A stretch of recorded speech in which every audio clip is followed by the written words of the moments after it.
All right, good afternoon, everybody. This is our first installment of our Commissioner Spotlight. This is where we pull back the curtain and get you familiar with the men and women serve more behind the scenes, which is our Board of Commissioners, which we have 14 of them. Today, we're joined by Commissioner Betsy Johnson, and Commissioner Johnson was appointed to our board on September 3rd, 2024. She was appointed by Mayor Linda Gorton. And in addition to serving as one of our commissioners, she also serves on one of our committees, which she now currently serves on our personnel committee. So I'd like to welcome Commissioner Johnson with us today. How are you? I'm doing well. Thanks, Ray, for having me. All right. Well, we'll go ahead and get started. I'll start off by telling us a little bit about yourself, both personally and professionally. What kind of hobbies, affiliations, anything you want to share about yourself? Well, I'm an attorney, a member at the law firm of Stites and Harbison. We have several offices in many states, but I'm here in Lexington, of course. We're located in the Blue Building downtown. You can kind of see the view. I have a nice view of Main Street. I practice healthcare regulatory work. I've been doing that most of my career. uh, Mostly in state government. Well, I spent 16 years in state government, and was commissioner of Medicaid under Governor Steve Beshear's administration. And I love healthcare because it's so complex and the government is always changing the rules. So attorneys are needed by our clients to help navigate that system. I've lived in Lexington since graduating from law school, which I won't tell you that year, but it's been several. And I have two adult daughters. They're in their mid-20s and both out into the working world and enjoying life like they should. Great. Oh, as far as hobbies, I'm in a book club. I like to read. I like to exercise, but um, really just like to be with friends more than anything. Great. Okay. Well, why did you want to serve on the Human Rights Commission? Well, I'm the daughter of a Presbyterian minister and a school teacher. My parents were very involved with human rights issues starting in the 60s. They met in Chicago in seminary and, a lot of racial tension in our country at that time. And they were very committed to those causes and equality for all people. And so I kind of was raised in a household where those conversations were around the kitchen table, and I was taught to give back. And, when I was in government, it was hard to volunteer because of conflicts of interest of things. And prior to rejoining Sites and Harbison, I was mostly in Louisville. So I was commuting to Louisville pretty much every day. And so for about a 10-year period, I could not be involved with the community here in Lexington. And I saw this as a great opportunity to give back to my community that's been so good to me. Great. So segue into that, what do you think is there anything that surprised you? What is the most surprising thing or interesting thing that you've learned while serving on the Human Rights Commission? Well, I've enjoyed meeting the other commissioners and, of course, the staff at the Human Rights Commission. You all are fantastic. Um, I don't think we've had a couple of difficult cases. And I know one of them has caught the attention of the federal government. It's always surprising to know that these issues are in your community when I feel like I live in a little bit of a bubble. I think the only other time I think I was really um, my eyes were wide open is when I served in the grand jury here in Lexington about 15 years ago. And I was like, wow, we do have issues in our community that I was not aware of.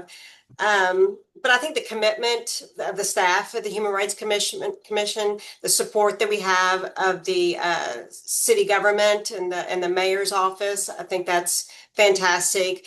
And then just the commissioners themselves and getting to know them and their commitment, of course, to what they're doing in their community. Yeah, obviously we're living in some challenging times with respect to the kind of work that we do. Yeah. What do you think, or what do you see as some of the biggest a big challenge that faces maybe not only the Lexington Human Rights Commission, but human rights commissions across this country? What would you say is the biggest challenge?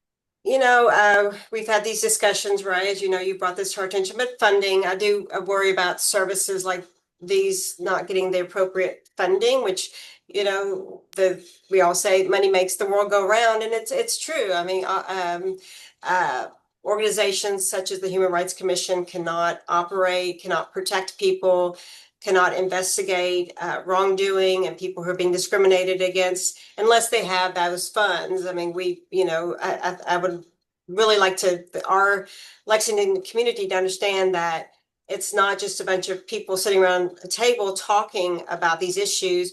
You have investigators on staff who go out there and roll up their sleeves and really try to figure out what happened and then report that back so we can make educated decisions. We have an attorney who advises us and who takes these issues through the administrative hearings process all the way up to the Kentucky Supreme Court if necessary. All that takes money. So I think the biggest threat I'm seeing is lack of funding, and hopefully we'll be able to survive that. Okay. And what would be one future goal you would have during your tenure here as a human rights commissioner? I wasn't that familiar with the Human Rights Commission before I was looking for volunteer opportunities. And, I would like to educate maybe some of our high school students and younger people about what the Human Rights Commission does so that is instilled in them. And as they, get out of high school and get jobs and stay here in the community, that they know that we're here and we provide a very valuable service. So, I volunteered, as you know, Ray, at a couple of events recently, and it was eye-opening for me, when people come up to our booth and ask what we do, and you're so good at explaining it, and I was trying to parrot what you said, but I think those type of outreach programs are very important for us to get out there and let people know that we are a service and how they can get a hold of us. Okay, thanks. Great. All right, now that we got the serious questions out of the way, we're going to go to a more lighthearted, what I'm calling a rapid fire round. Just little silly questions, but kind of get to know you a little better. So the first one is, what would you be your dream vacation? Dream vacation. Well, I love to travel. I think my job's really, I know this, I'm not going to be short-winded, unfortunately, right? But my job is really stressful. I've always had very stressful jobs. So typically I like to sit on a beach and read a book, but I've been fortunate in the past few years to go to Europe, and now I've gotten that bug. I've been to Italy, and I'd like to go back, but there are so many European countries that I'd like to see. I'd like to go to Denmark, where the Johnson line of my family came from a long time ago, and I would like to go there. So traveling is definitely something I enjoy, but I think getting to know European cities and countries is definitely on my bucket list. Great. All right. So they're going to make a movie about your life. What actress would you want to play you in that movie? Ashley Judd. Ashley. She's a Kentuckian. She was at the University of Kentucky a year ahead of me, so we're about the same age. And I think she's definitely my number one pick. All right.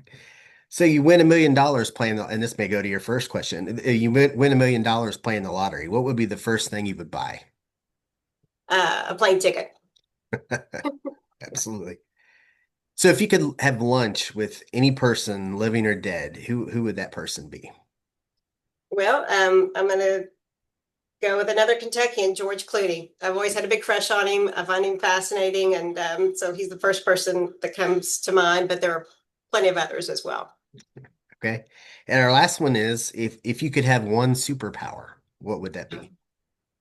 Um, Actually, I talked about this a long time ago when I was working with some people. We did kind of this, and I said to read minds, and they were all like, "Oh, that'd be awful. I wouldn't want to know what people are thinking." I'm like, "Well, that would be then you know exactly where you stand with people, and you wouldn't have to guess." So I think I would go with that, but um, I don't know. Yeah, to read people's minds. All right. All right. Well, that concludes my questioning for the day. You're off the hot seat. We appreciate you taking the time out of your busy day to join us and just, get an opportunity to get to know you. In your short time with the commission, you've been very instrumental and you've been jumping in, and we really appreciate what you've done so far and really look forward to your contributions in the future. Is there any parting words of wisdom you would like to say before you leave? No, I just want to thank you, Ray, for all your service to the Human Rights Commission and keeping us on track. Much appreciated. Yeah, sure. Absolutely. So. Again, thank you very much. And this has been our Commissioner Spotlight with Commissioner Betsy Johnson. Thank you.